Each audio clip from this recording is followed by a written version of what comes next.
Good morning everyone and welcome back to Smith classes.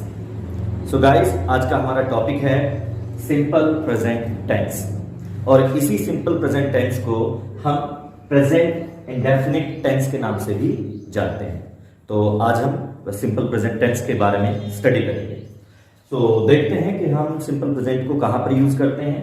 तो देखिए, जब भी हम कभी भी जो हमारी डेली रूटीन वाली चीजें होती हैं, इसे आप डेली रूटीन में कोई भी एक्शन करते हैं, डेली रूटीन में कोई भी वर्ब करते हैं, या फिर हम कह सकते हैं कुछ हमारी हॉबीज होती हैं, और ये हॉबीज जो है ये सब हम प्रेजेंट में मेंशन करते हैं। नेक्स्ट है हैबिट्स। कुछ हैबिट्स होती हैं और जो भी हैबिट्स हम प्रेजेंट में एक्सप्लेन करेंगे तो वहां पर हम सिंपल प्रेजेंट टेंस की बात करते हैं। नेक्स्ट आता है हमारा क्वालिटी।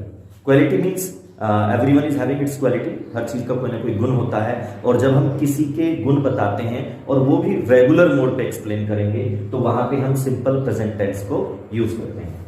नेक्स्ट आता है यूनिवर्सल ट्रूथ। जो हमारे यूनिवर्सल ट्रूथ होते हैं वहां पर भी हम सिंपल प्रेजेंट टेंस को ही यूज करते हैं।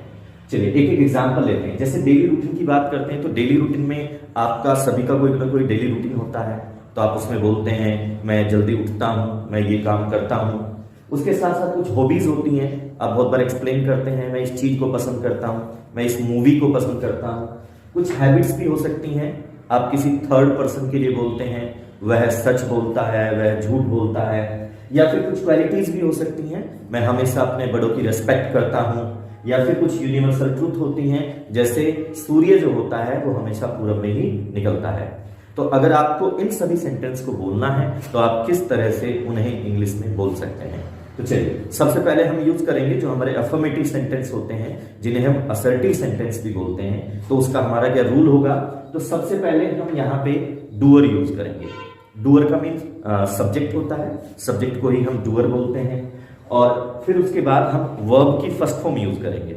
लेकिन अगर हमारा डूअर जो है वो सिंगुलर सब्जेक्ट है तो वहां पे हम उसकी वर्ब में एस या ईएस जरूर ऐड करते हैं, और उसके बाद हमारा ऑब्जेक्ट आता है। तो चलिए कुछ सेंटेंस के थ्रू सीखते हैं। तो सबसे पहला सेंटेंस मैंने लिखा है आई रिजाइड एट विकास नगर। रिजाइड अपने आप में एक वर्ब होता है, कहीं पर निवास करना, कहीं पर रहना। तो मैं विकास नगर में रहता हूं, विकास नगर में निवास करता हूं। ठीक है, तो यहाँ पे हमारा जो डूअर है वो आई हो गया है। उसके बाद वर्ब की फर्स्ट फॉर्म है एट विकास नगर। आई के साथ में वर्ब की फर्स्ट फॉर्म यूज करेंगे, आई के साथ में हम कभी भी एस या एस यूज नहीं करेंगे। सेकंड देखेंगे, दे हेल फ्रॉम देहरादून। जब हम बात करते हैं इस हेल वर्ड की, तो इस हेल वर्ड की जगह पर हम बिलोंग टू भी यूज करते हैं। तो हेल फ्रॉम मीन्स कहीं का पैतृक निवासी होना, कहीं का मूल निवासी होना। ठीक है, तो यहाँ पे दे जो है ये हमारा प्लूरल सब्जेक्ट है, तो इसलिए यहाँ पे वर्ब की फर्स्ट फॉर्म यूज करेंगे। नेक्स्ट जो हमारा थर्ड है, इसमें हम बात करेंगे ही जो होता है ये हमारा सिंगुलर सब्जेक्ट है।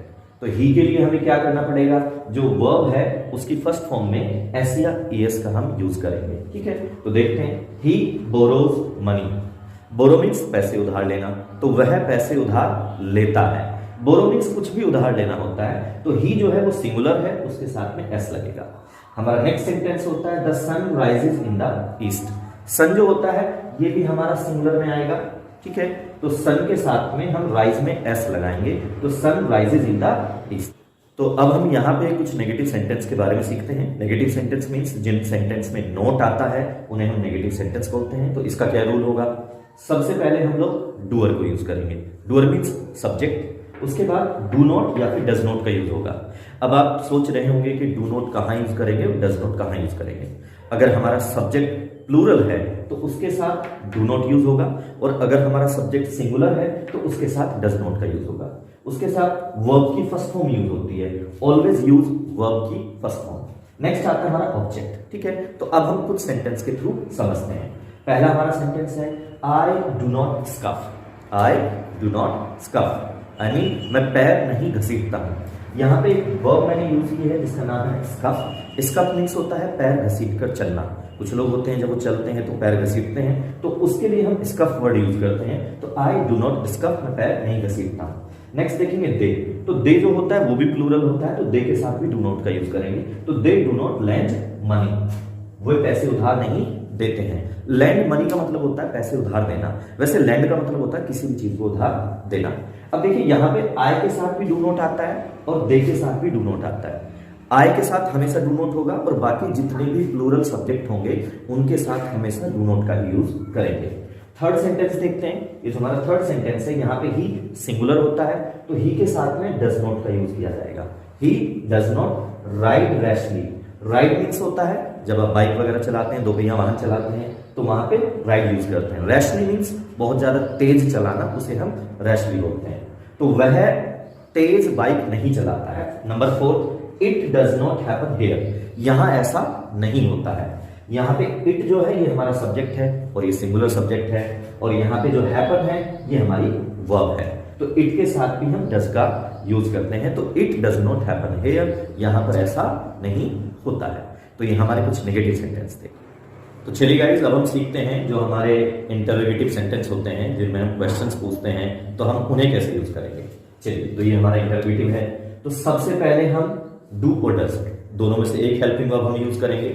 जो डू होता है वो हम प्लूरल सब्जेक्ट के लिए यूज करेंगे और जो डज होता है उसे हम सिंगुलर सब्जेक्ट के लिए यूज करेंगे। उसके बाद हमारा सब्जेक्ट आएगा, फिर वर्ब की फर्स्ट फॉर्म हमें यूज करनी है एंड देन ऑब्जेक्ट हम यूज करेंगे। ठीक है, तो ये हमारा रूल हो जाता है। अब चलिए कुछ सेंटेंस सीख लेते हैं। तो सेंटेंस किस तरह से बनेंगे। सबसे पहले हम यू से सवाल पूछेंगे। तो हमारा जो सब्जेक्ट है वो यू है। यू जो होता है वो प्लूरल में आता है, तो इसलिए हम डू से क्वेश्चंस करेंगे। तो डू यू बोस्ट। बोस्ट का मतलब होता है शेखी बगाड़ना, यानी कि कोई भी डींगे मारना, लंबी लंबी फेंकना, उसे हम बोस्ट बोलते हैं। वैसे इस बोस्ट की जगह पर हम ब्रैग वर्ड भी यूज करते हैं। ठीक है, तो ये भी डींगे मारना होता है। तो क्या तुम लंबी लंबी फेंकते हो, क्या तुम डींगे मारते हो, तो डू यू बोस्ट। सेकंड देखते हैं, डू दे क्रिटिसाइज यू। यहाँ पर जो दे है ये हमारा प्लूरल सब्जेक्ट है, इसलिए हम डू से बात करेंगे। तो do they criticize you. Criticize का मतलब होता है किसी की आलोचना करना, किसी में कमियां निकालना। तो क्या वे लोग आपकी आलोचना करते हैं। नेक्स्ट आता है डज ही स्ट्रोल। स्ट्रोल यहाँ पे मैंने एक वर्ब यूज की है। स्ट्रोल का मतलब होता है टहलना, वॉक करना, उसे हम स्ट्रोल बोलते हैं। तो यहाँ पे ही की बात हो रही है तो ही के लिए हमेशा डज यूज होगा। तो क्या वह स्ट्रोल करता है, क्या वह टहलता है, क्या वह वॉक करता है। नेक्स्ट हम शी की बात करेंगे तो शी के लिए भी डज आएगा। तो does she write legibly. Write means होता है लिखना, लेजिबली का मतलब होता है बिल्कुल साफ साफ लिखना, स्वच्छ लिखना।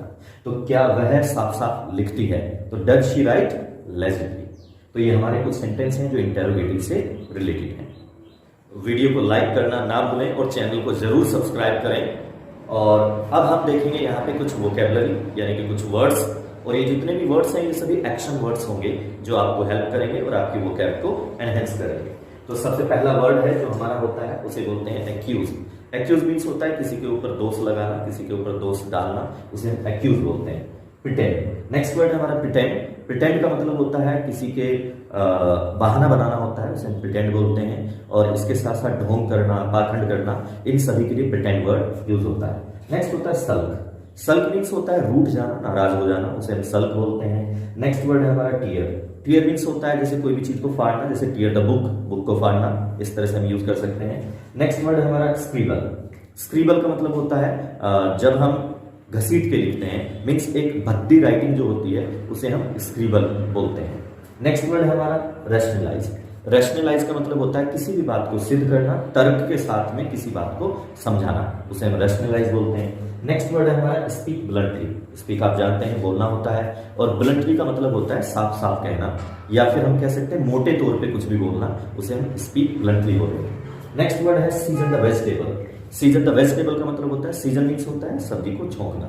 तो जब आप सब्जी को छोंकते हैं तो उसके लिए वर्ड यूज होगा season the vegetable. Next word होता है ग्रम्बल। ग्रम्बल का मतलब होता है बड़बड़ाना। जैसे कभी कभी आप किसी चीज से सेटिस्फाइड नहीं होते हैं तो आप लोग गुस्से में बड़बड़ाते हैं, भिड़भिड़ाना, तो उसे हम ग्रम्बल बोलते हैं। और नेक्स्ट वर्ड है हमारा लिस्प। लिस्प मीन्स होता है तुतलाकर बात करना, जैसे कुछ बच्चे होते हैं वो तुतलाकर बात करते हैं। आई होप सो आपको वीडियो पसंद आई होगी। तो इसी तरह से सीखते रहिए इंग्लिश विद स्मिथ क्लासेस।